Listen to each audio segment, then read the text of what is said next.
Mesdames et messieurs, bienvenue sur la rue Black Lives Matter de Québec. Au nom du collectif, derrière le projet de fresque et de collage, j'aimerais dire merci aux médias présents.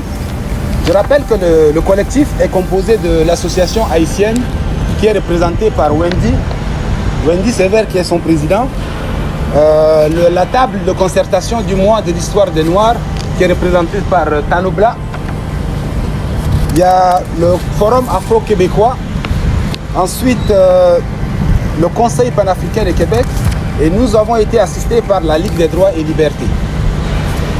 Je remercie les candidats aux élections fédérales et municipales qui sont présents avec nous, qui soutiennent cette lutte. Donc je souligne la présence de Tommy Bureau, candidat du NPD dans le district de Québec, dans son district. Je souligne la présence aussi de la candidate NPD de Bokor-Limoilou, Camille Esther Garon, et la présence de David Weiser, candidat au poste de conseiller municipal pour le district de Plateau. David Weiser, merci beaucoup de nous soutenir. Je remercie aussi la directrice générale de la Société de développement commercial de Saint-Roch, Madame Annie Vallée, qui est très discrète, qui est de l'autre côté. La SDC qui nous a prêté cette rue, qui deviendra une place éphémère bientôt.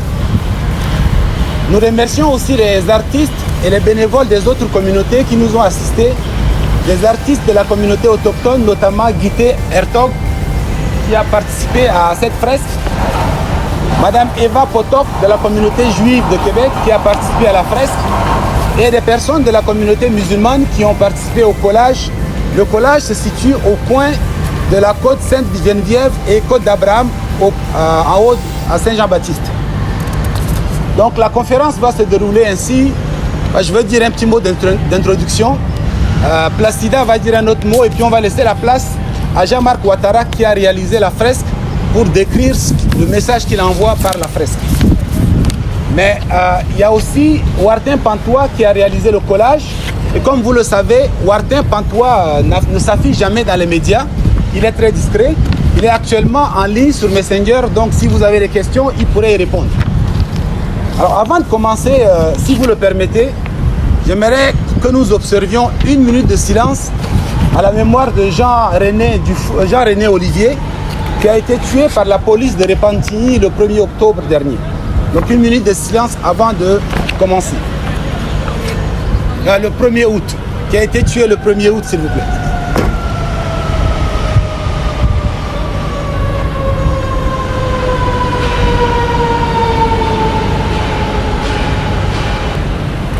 Merci beaucoup.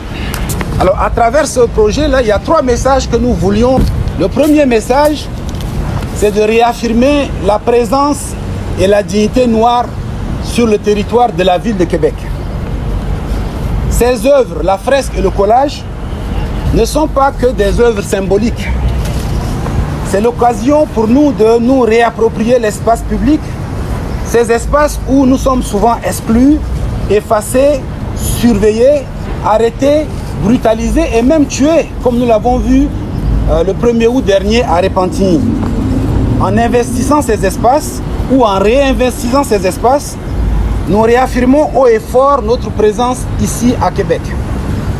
Le deuxième message que nous voulons envoyer, c'est de demander à la ville de Québec et à son service de police de reconnaître le profilage racial policier à Québec et de s'engager à le combattre en commençant par documenter ce phénomène. Jusqu'à date, malgré nos revendications, la ville de Québec et le service de police sont restés sourds à notre appel. Faut-il qu'il y ait un mort comme à Repentigny pour que nos autorités, pour que la ville et le service de police sortent de leur silence?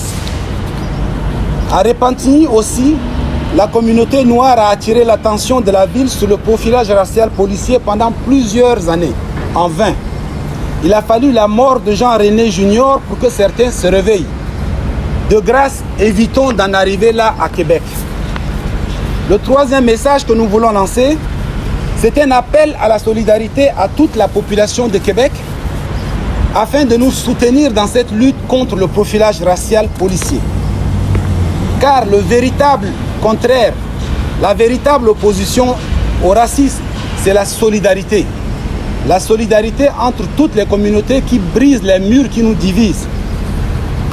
Comme dit James Baldwin, le racisme sera vaincu le jour où les Blancs conscients et les Noirs et les personnes racisées conscientes vont faire cause commune. Alors je vais laisser la place à Placida Birimba pour revenir sur l'enjeu du profilage racial qui nous tient à cœur. Ensuite, nous allons donner la parole à l'artiste Jean-Marc Ouattara pour nous parler de sa fresque. Pour parler d'abord en mon nom et ensuite au nom du collectif, je vais commencer par ma propre expérience. Donc, dans la vie, je suis artiste coiffeuse. C'est dire aussi que je me spécialise dans l'entretien des cheveux frisés. Donc, la majorité de ma clientèle est afro et afro-descendante.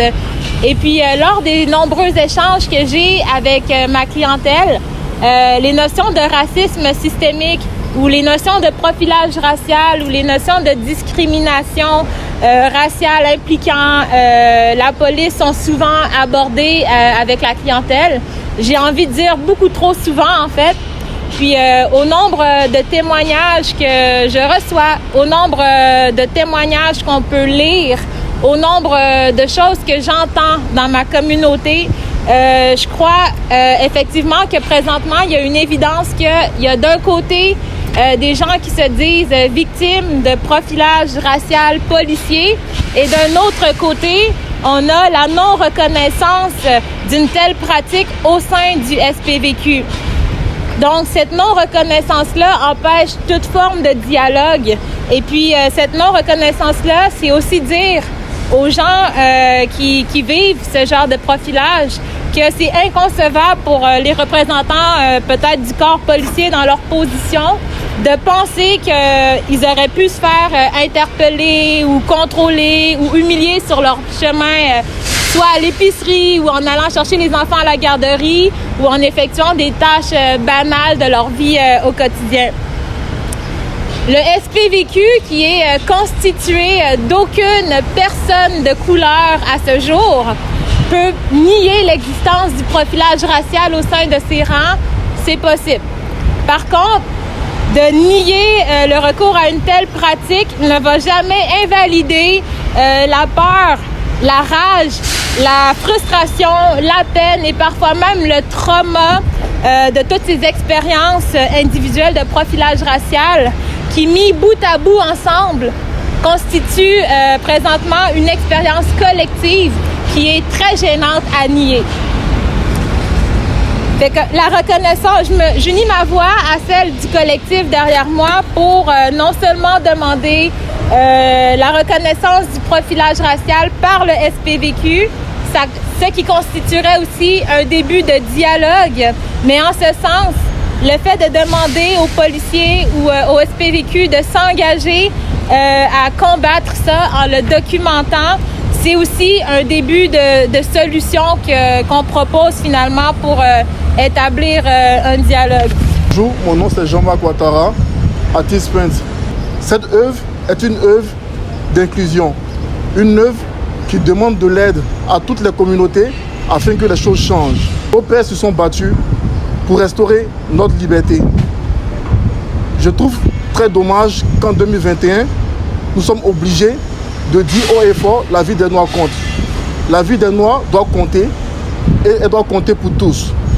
Cette fresque a été réalisée dans le but de permettre à toutes les communautés d'inscrire un message dans les lettres que vous voyez ici.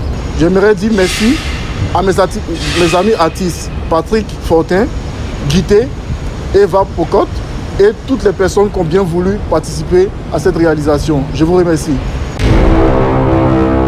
Mon nom c'est Plaki, je suis aussi la fondatrice du mouvement le Sisterhood à Québec. Quand on parle de la vie des Noirs compte, on pense beaucoup à nos hommes, à nos frères, à nos pères, à nos oncles qui subissent de la violence, du profilage racial policier, on va le dire comme ça. Et puis aujourd'hui c'est important pour nous de sortir dans la rue pour inaugurer cette fresque puis inviter la population à s'unir avec nous sous deux demandes. Donc étant donné que le SPVQ ne reconnaît pas l'existence du profilage racial. Le profilage racial existe. Il suffit de marcher dans la rue, tu trouves un noir à Québec, il va te dire. Mais pourquoi est-ce que les autorités de la ville et le service de police ne veulent pas reconnaître ça? Ça existe. En fait, nous appelons la ville de Québec et son service de police à reconnaître le profilage racial et à s'engager à le combattre en commençant par documenter ce problème-là. Nier qu'il existe du racisme au Québec, c'est insulter la mémoire des personnes qui se sentent opprimées. Cette œuvre est une œuvre de demande d'aide. Cette œuvre appelle toutes les communautés à embrasser ce projet afin que les choses changent.